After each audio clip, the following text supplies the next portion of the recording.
Bismillahirrahmanirrahim. Assalamualaikum warahmatullahi wabarakatuh. Selamat datang di praktikum sistem operasi pertemuan ketiga yang akan membahas tentang algoritma penjadwalan. Langsung saja kita ke materinya sebentar. Untuk algoritma penjadwalan sendiri, mereka memiliki macam-macam seperti ada algoritma penjadwalan lewat FCFS, lalu SCF, round robin, dan priority. Nah, untuk yang pertama kita bahas untuk yang FCFS dulu ya.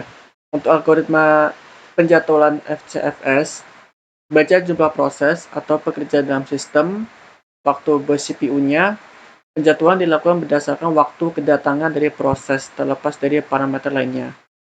Jadi, teman-teman bisa fokus saja langsung ke sini berdasarkan waktu kedatangan. Jadi, untuk penghitungannya nanti berdasarkan waktu kedatangan.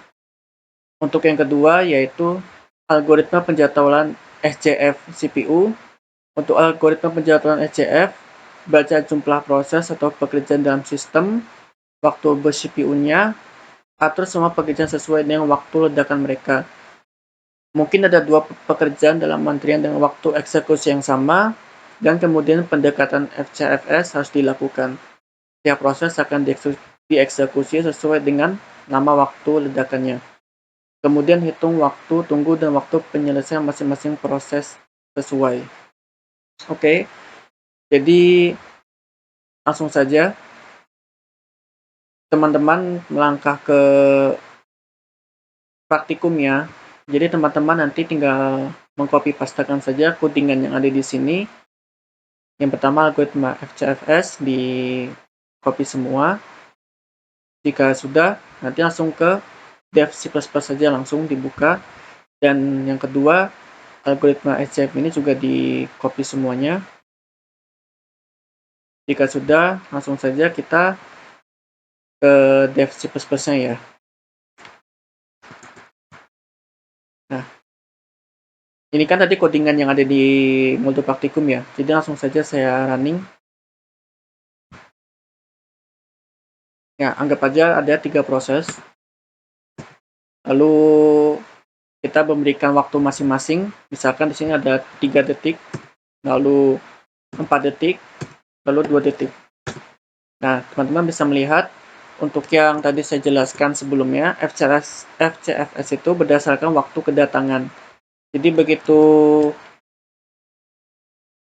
angka ke proses ke pertama, proses ke 0 ini kan dari array, jadi proses ke 0. Nah, itu kan waktu mulainya kan 3. Otomatis akan dieksekusi pertama kali. Jadi sesuai urutan yang pertama kali datang gitu. Ada 3, 4, 2, lalu sesuaikan dengan urutannya kedatangan. 3, 4, 2, lalu waiting time-nya 037. 0 ini diperoleh dari waktu kedatangannya. Jadi kan ini waktu kedatangan dia kan 0, otomatis 0 itu kan nggak ada waktunya ya. Terus yang 3 ini, ketika proses ini selesai, proses 3 selesai, maka otomatis ini 3. Lalu ketika proses 4 selesai, maka otomatis 4 ditambah dengan 3. Jadi selanjutnya 7. Jadi 7 ini nanti proses penambahan waktunya gitu. Dari ini ditambah 3 ditambah 4. Lalu waiting time-nya ke 7. Lalu turnaround time-nya ini selesainya. Jadi waktu kita gak selesai ini sama 3 detik. Terus ini ditambah lagi. Kenapa bisa 7? Sebab di sini ditambah 4. Jadi 4 ditambah 3 dengan 7. Hasilnya 7. Lalu ditambah 2 lagi dengan waktu selesai yaitu 9. Lalu rata-rata waiting time-nya bisa dilihat untuk rata-rata di sini ditambah lalu dibagi dengan jumlah isi dari waiting time-nya. Terus turnaround time-nya di sini. Oke. Terus selanjutnya kita ke yang kedua yaitu SCF. Jika sudah di copy paste di sini langsung saja dijalankan.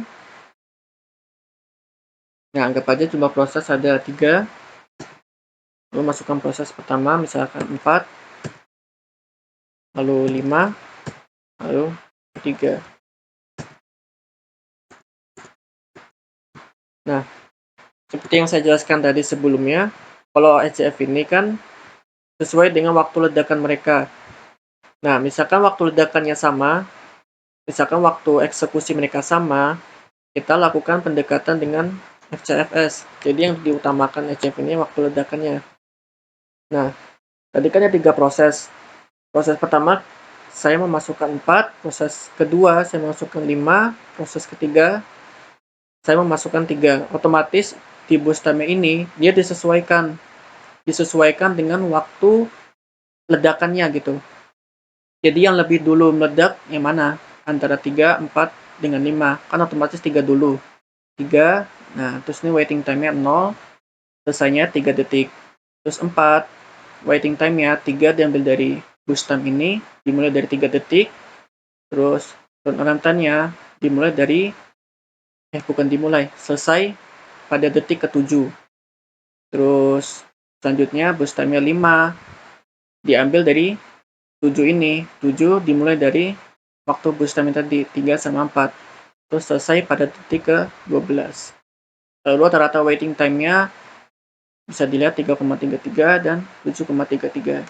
Selanjutnya untuk round robin dan priority akan dijelaskan oleh teman saya.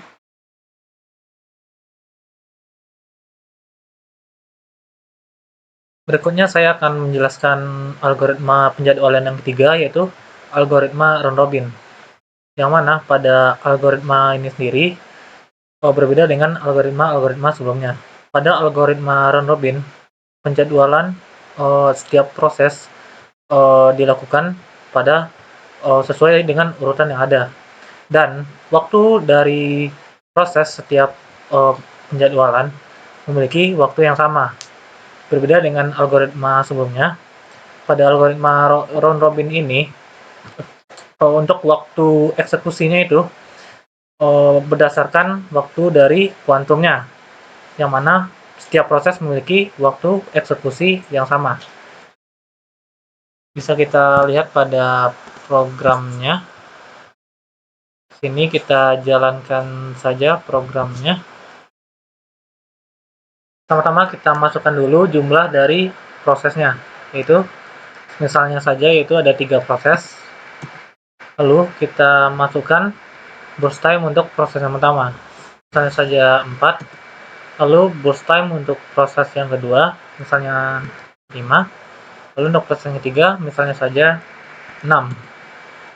Lalu kita masukkan size of time slice. Nah, perbedaannya dengan algoritma yang lain itu terletak pada time slice-nya, yang mana setiap proses akan dieksekusi sesuai dengan waktu time slice-nya. Apabila waktu burst time dari prosesnya melebihi dari waktu time slice-nya, maka proses akan digilir atau dilanjutkan ke tahapan proses berikutnya. Namun, apabila burst time dari tiap prosesnya itu lebih kecil dari time slice-nya itu, maka waktu eksekusi dari prosesnya itu akan selesai pada tahapan pertama.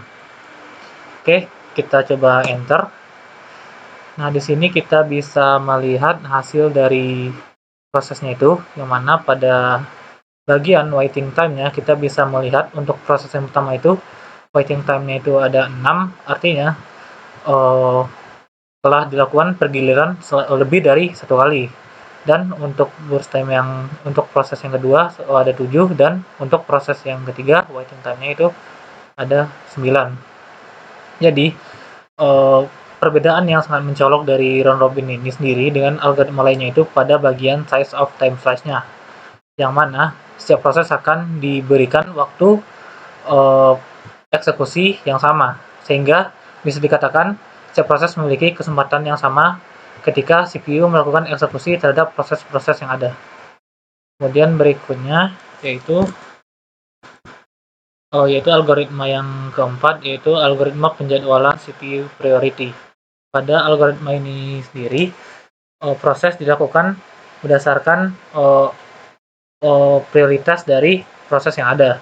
Apabila prioritasnya itu adalah prioritas yang tertinggi, maka proses tersebut akan dieksekusi pertama kali. Begitupun apabila proses tersebut memiliki prioritas terendah, maka akan dieksekusi pada akhir atau eksekusi yang paling akhir. Kemudian kita coba menjalankan programnya. Sini programnya priority kita jalankan. Nah, yang pertama kita masukkan dulu jumlah prosesnya. Kita masukkan saja ada 3 proses. Lalu kemudian kita masukkan burst time dan juga prioritas prosesnya. Untuk burst time-nya kita masukkan saja misalnya saja 5. Lalu untuk prioritas prosesnya kita masukkan saja misalnya 2. Lalu kita masukkan untuk proses yang kedua, burst time-nya itu misalnya saja 6. Lalu prioritas prosesnya misalnya saja 1. Lalu untuk proses yang ketiga itu burst time-nya misalnya saja 2. Lalu prioritas prosesnya itu misalnya saja 3. Lalu setelah di enter maka akan keluar hasilnya, yang mana pada algoritma priority ini proses yang pertama kali dieksekusi yaitu proses yang memiliki prioritas tertinggi. Di sini kita bisa melihat proses 1 ya, atau proses yang 2 ini memiliki prioritas tertinggi, yaitu di sini bernilai 1, berarti prioritasnya itu adalah prioritas tertinggi, sehingga prosesnya itulah yang akan diproses pertama kali. Lalu untuk yang kedua, yang dieksekusi yang kedua itu proses 1, atau di sini ditulis 0, akan diproses di urutan yang kedua. Lalu untuk yang ketiga yaitu proses 2, yaitu di sini proses 2, karena di sini dia memiliki prioritas eksekusi yang paling rendah. Jadi begini untuk algoritma dari round robin, dari prioritas. Oke teman-teman, mungkin sekian saja materi pada pertemuan 3 ini. 3 dan 4 ya, karena pada pertemuan 3 dan 4 itu memiliki materi yang sama ya. Jika teman-teman lihat pada pertemuan keempat juga memiliki materi yang sama ya. Oke, sekian saja. Kurang lebihnya mohon maaf. Wassalamualaikum warahmatullahi wabarakatuh.